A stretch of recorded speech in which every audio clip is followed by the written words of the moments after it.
Now we almost had finished coding our template, but if we reduce the size of the window, it looks pretty awful because we haven't applied any responsive effect on this template, so it is not responsive. So in a smaller display it looks ugly and kind of broken, and in this video we are going to make this template responsive for both mobile display, tablet display, laptop display, or any size of the display. While working with the Tailwind CSS and especially with the grid system, so if we want to make the template responsive, the first thing we need to do is to work on the grid system. So now we had this grid column, I think 3, this is it, grid column 3, but in a smaller display we don't need grid column 3, so we can make grid column on. So there will be single column for a smallest display. When it will be larger, such as when the breakpoint will cross the medium, it will have 2 column, and when the display size will cross the large breakpoint, it will have these 3 columns. So that's what we are going to do. So we need to have a look at the breakpoints of Tailwind CSS.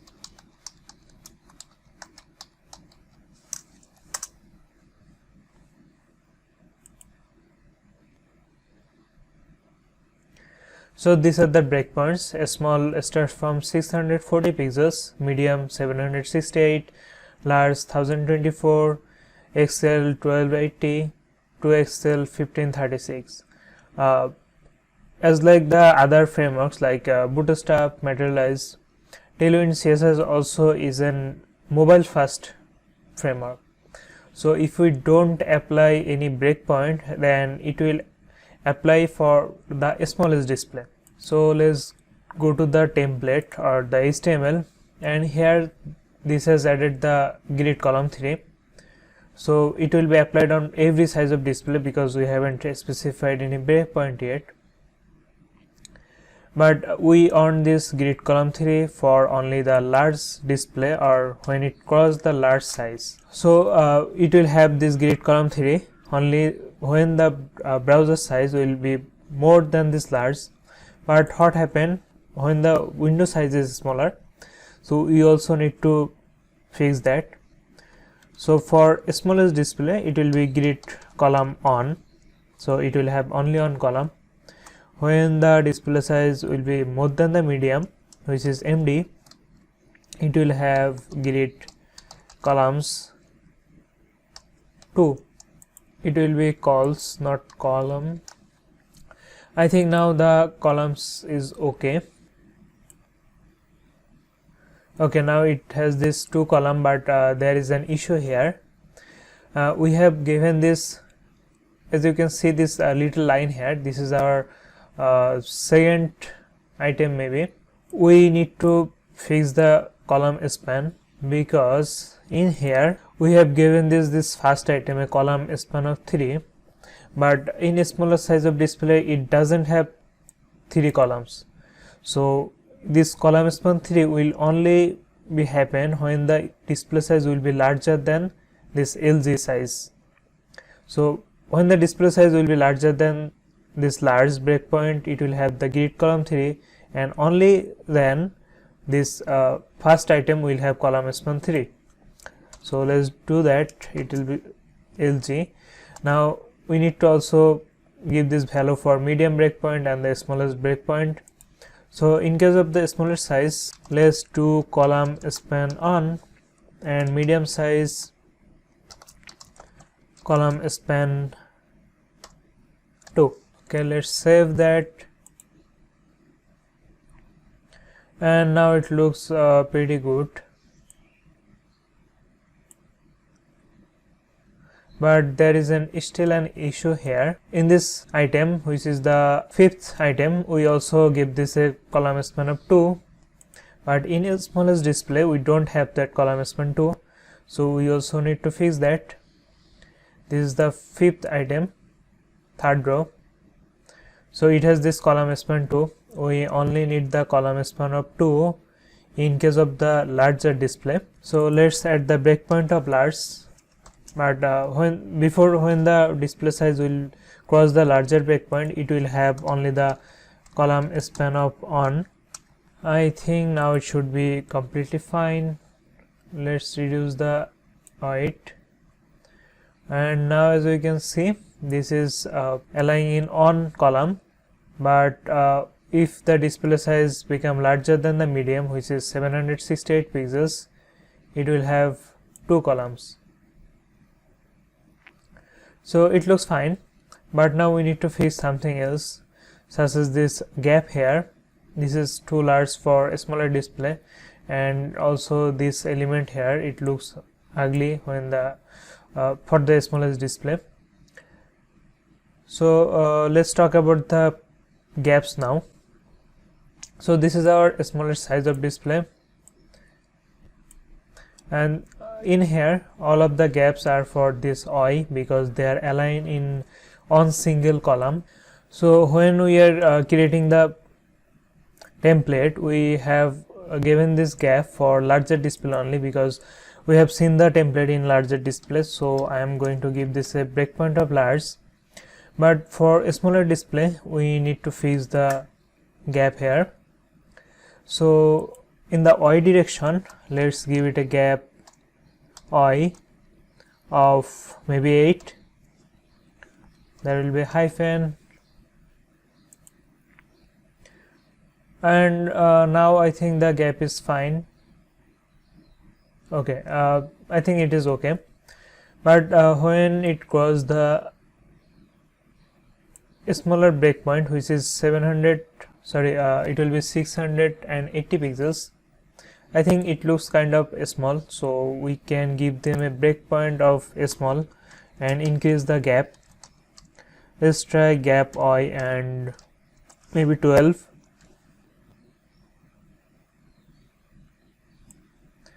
Okay, here we are. It is for the smaller size, which has this gap I of 8. Now when it crosses the smaller breakpoint, now it has increased to 12, and for larger size it will have this 16. So I don't think we need to think about the X breakpoint. I think it is fine. It looks okay, but if you want to make it smaller, you can also do that. Let's try that. We need this for large, and when it will be smaller than that, let's give it a gap X and maybe 8.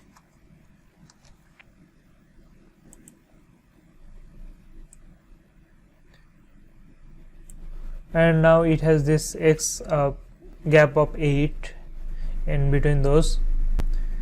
It will become 12 when it crosses the large breakpoint, which is this one. So I think we are good with the gaps.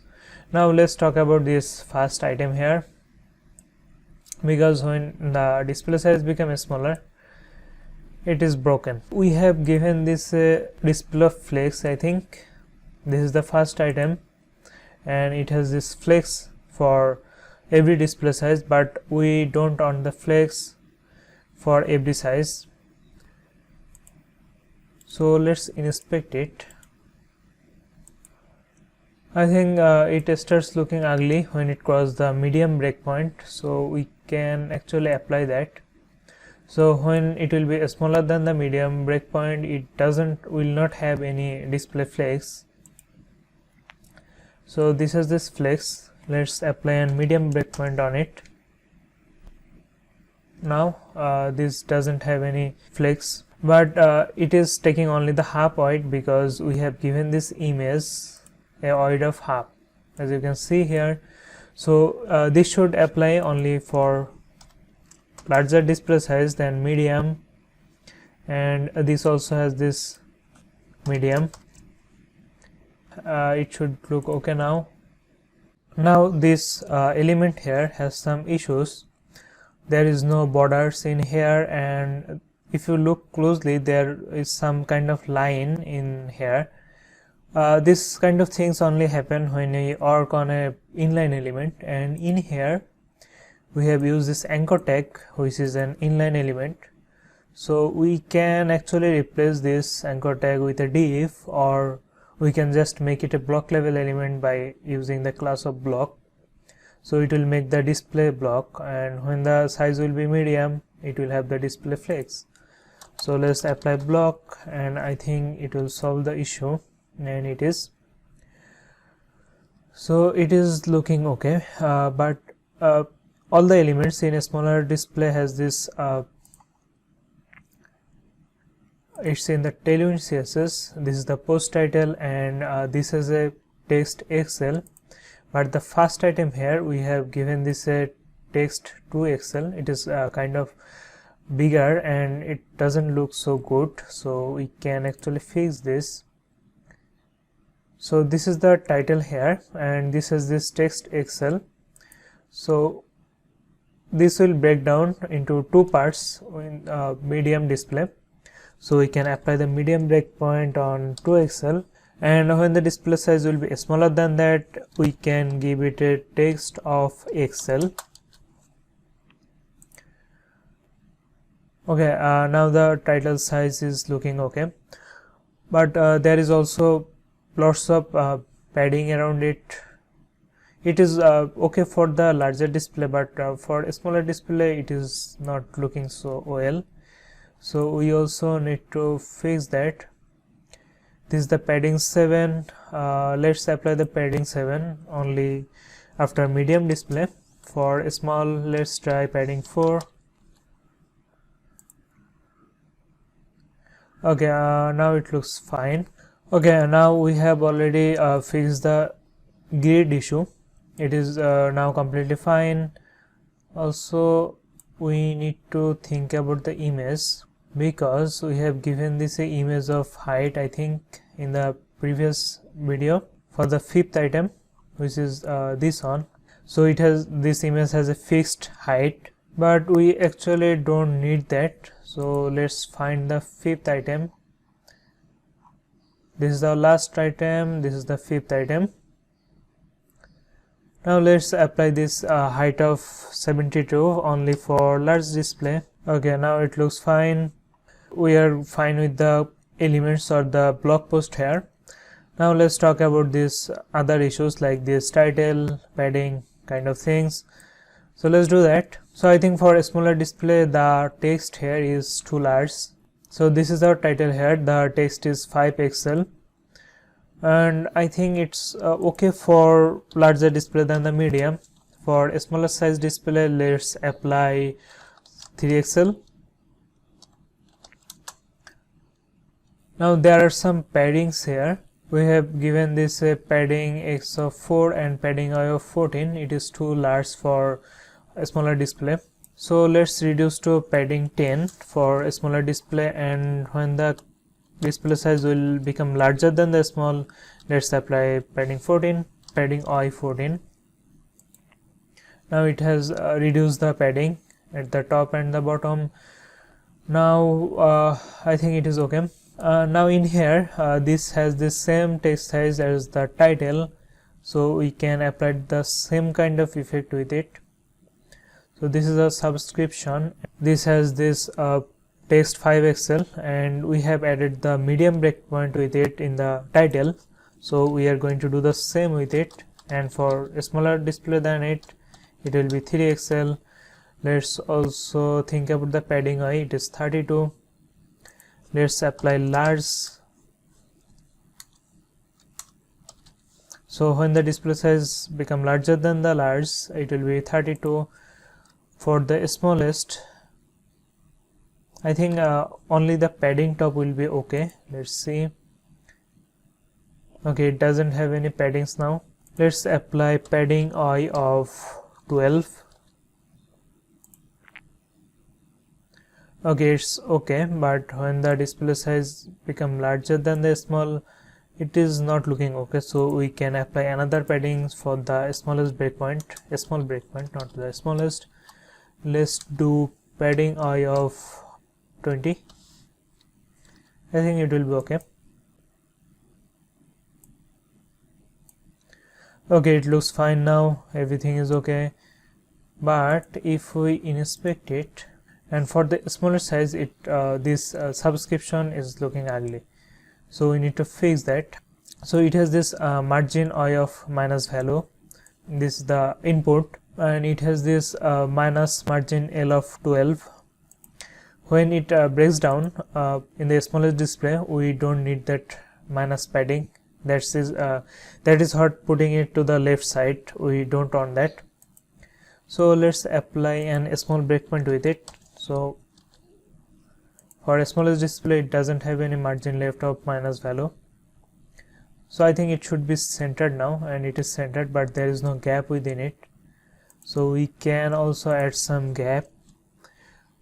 So let's give it a margin top of 4, but when the display size will become larger than the small, we don't need that, so we are going to make it 0. Now it has some gap, it should have. Now it has some gaps here, and when it crosses the smaller breakpoint, which is 680 pixels,